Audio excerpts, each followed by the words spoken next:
สบายดีพี่น้องเมื่อนี้ถือโอกาสมาใส่บาตรอยู่บ้านนาโมงพี่น้องบ่ได้คอยเข้ามาใส่บาตรเดี๋ยวพี่มีแต่มาใส่อยู่ห้วยม่วงเมื่อนี้เป็นมื้อบุญกลุ่มเขาพี่น้องบุญกลุ่มเขาเด้เขาที่เพิ่นเก็บเขาที่เพิ่นเก็บมา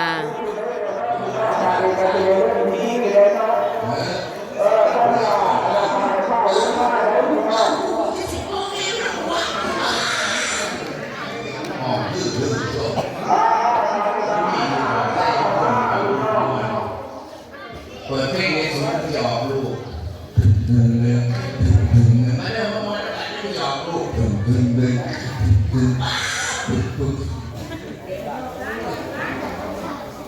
เป็นฝากไอ้ลูกแต่ว่าเกิดเป็นไม่ยิ่งมันเนี่ยออกลูกนี่นะเป็นผู้ชายมันสบายเรียกว่าคนโบราณขอบกลางเมฆขอบไปเห็นแก้วเข้าเศร้าขอบเกิดแล้วใจเงี้ยวไม่ได้คนนั้นไม่ได้เกิดเศร้าไม่ยิ่งเราใจหัวเศร้าเกิดเศร้า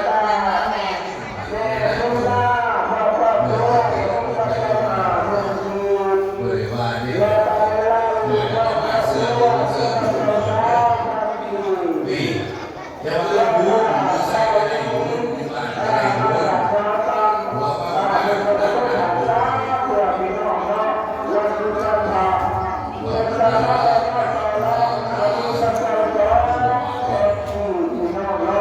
เขียนให้แต่ว่าบ่บอกจะพูดว่าบ่บอกมีอะไรด้วยนั่นเอาบุญนั่นแหละพวกพี่ไปทั้งหัวจะว่าเขาแต่งงานในไม่นานก็จะเกิดอยู่บนตอนจีบกันเป็นสาวมีแต่ว่าที่ไม่ใช่เหมือนที่หนาขึ้นเนี่ยใส่กับหน้าอายุเยอะมากหนาวพี่น้องเอาไปแล้วยุงน่ะหนาวนี่ติดเอาติ่งเสืออันนี้ติดเอามันเป็นคอนะมากับหมู่ทิตาสองคน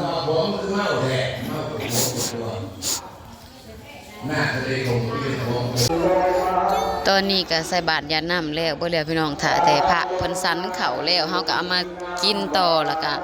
ถ้าล้างถ้วยล้างบวงแล้วก็กลับเฮาก็ได้อันของกินมาแต่งผ้าขาวอยู่พี่น้อง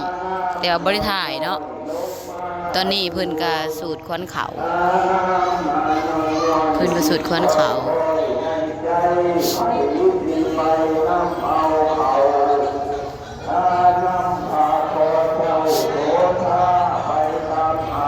หนาวพี่น้องสั่นกับคนโบราณ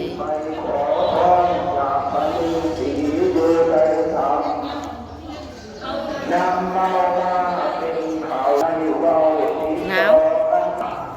สิเมื่ออะไรสบะ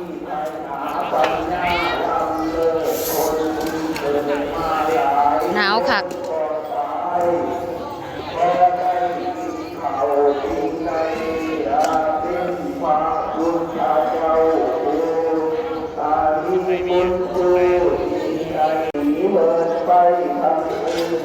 ฮีตของประเพณีพี่น้องต้องได้เอาเขามารวมกันแล้วก็มาสูตรควันเขา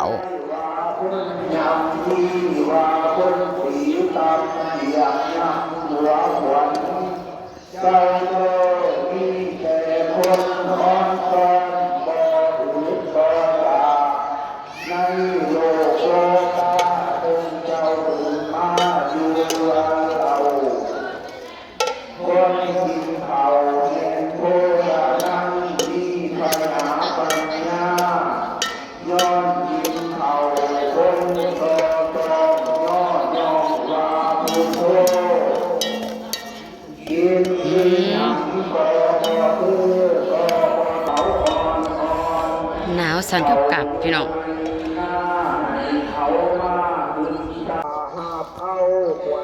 ลงมาถ่ายบรรยากาศรอบๆพี่น้องเจดำ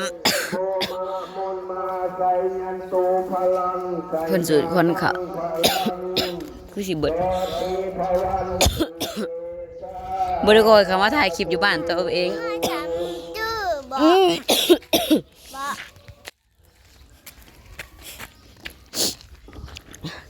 อยากซื้อ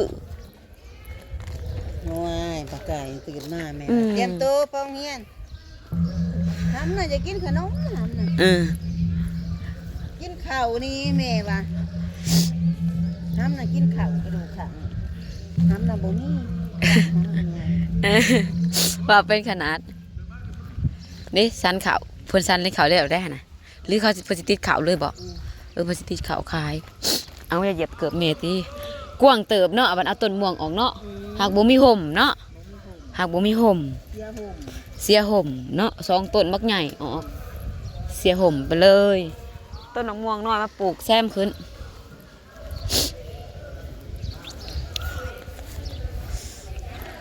กู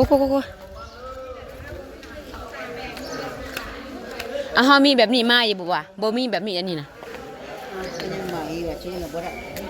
บ่อ้า อือเฮาบ่มีแบบนี้ได้นี่นะเขาเจ้าเขียนชื่อใส่เจ้าก็บ่มีบ่เจ๊ดำใครอยู่ซะคนถาพระเขาว่าสิบ่หลายปานใดพี่น้อง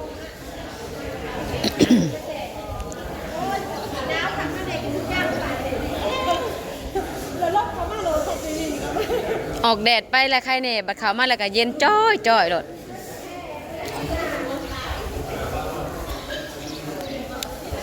กินข้าววัดก็จังเมื่อถ้าเอาผ้าขาวทาล่างผ้าขาวก่อนตัดภาพออกมาพี่น้องเป็นอันว่าถ่ายคลิปไม่จบนะคะท่านผู้ชมตัดภาพออกมาเฮือนเนื้อเอาคือเก่าจิมอธิบายแจ่มแจ้งพี่น้องปุ้นกลุ่มเขาแต่ก็เห็ดง่ายๆเนาะเก็บเขาไปแล้วก็ถวายเสร็จตักบาตรถวายแล้วก็แล้วตะกี้ว่าสิถวายตอนเพลแล้ววันนี้แหละตักบาตรตอนเช้าแล้วก็ถวายแล้วก็แล้วเลยแบบสั้นหมากสมเสียเป็นหมากเลยพี่น้องจังว่าเก็บเขาแล้วเลยหลังจากเก็บเขาเพิ่นก็เปิดเก็บเขาวันพฤหัสวันศุกร์วันเสาร์เก็บเขาอยู่2 มื้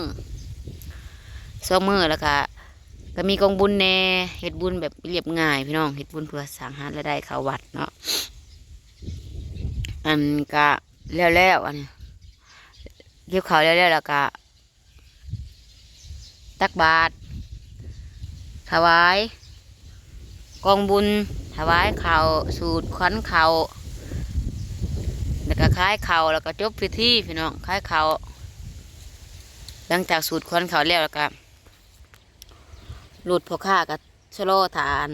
ติดเอาเขาเลยได้ค่ะไม่ได้ถ่ายคลิปพี่น้องแล้วก็ค้าเขาจ่ายเงินใช้คำรายเงินรายคำกับไม่มีอยากของผู้ใหญ่บ้านข้าเจ้าคณะบ้านข้าเจ้าอ่ะนะเสือนห้าวกับตักบาตรจัดน้ำกินข้าวอิ่มแล้วออกมาพี่น้องตะกี้นะบุญกลุ่มเขานะเห็ดครบเห็ดงานยังคักแน่เห็ดแบบเป็นบุญใหญ่แต่ผัดเห็ดอยู่นั่นผัดลายใส่ลายใจของบ้านผัดลายพี่น้องเอาไปมาโลกค้ายเขาอันเห็ดบุญใหญ่แบบนั้นนะผัดโบคุ้มค่าเด้มันเลยบเหลือเงินไว้เห็ดไว้สร้างอีหยัง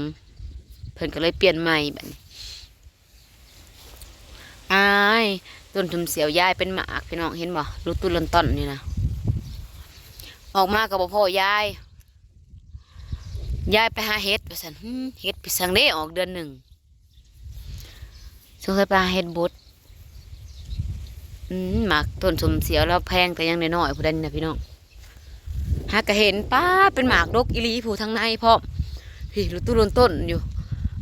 อยากกินหมากสมเสียวหรือบ่ได้ยากไปไกลพี่น้องโอ้โธ่เป็นหมากเราตู้ลนต้นเบิดอยู่พี่น้องมื้อนี้ก็วันเสาร์พี่น้องวันเสาร์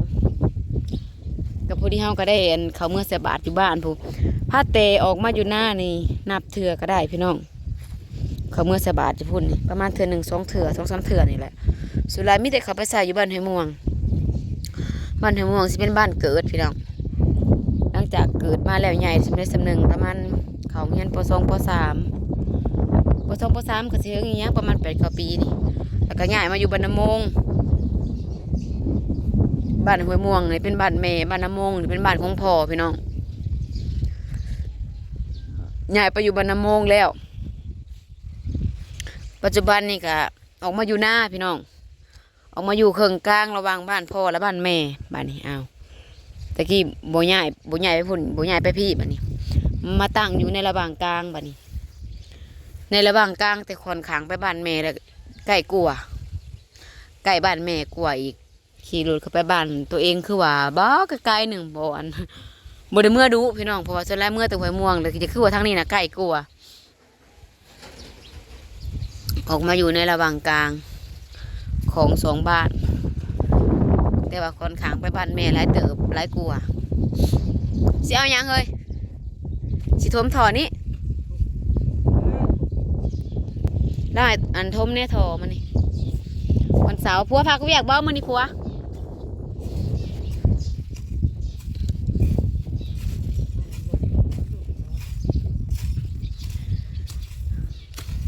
มือพักเวียกนี่น้ำกับอาบเนาะกูเบิ่งนี่ถ้าอาบมือแรงบาทเดียวเลยนี่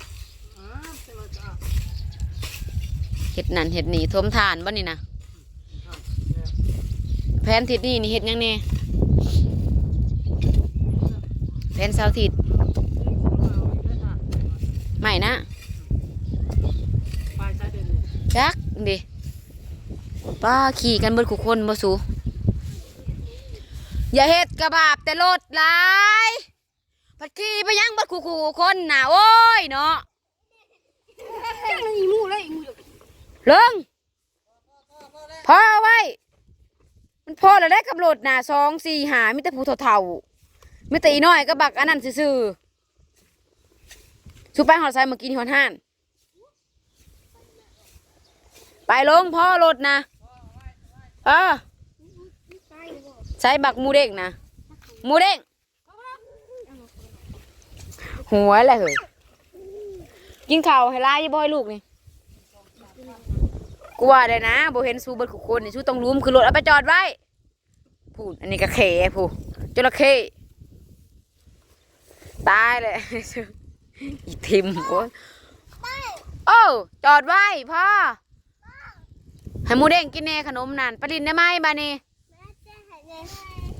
อย่าแก้เสือนะพวกการคลิปใหม่ไปน้องฝากเบิ่งฝากส้มฝากเป็นกำลังใจเฮ้ยมึงดูห่างนกมันไม่เห็นจะกกมาหุงนี่เฮ้ยบ้าออกเลยก็มาหุงนี่นะ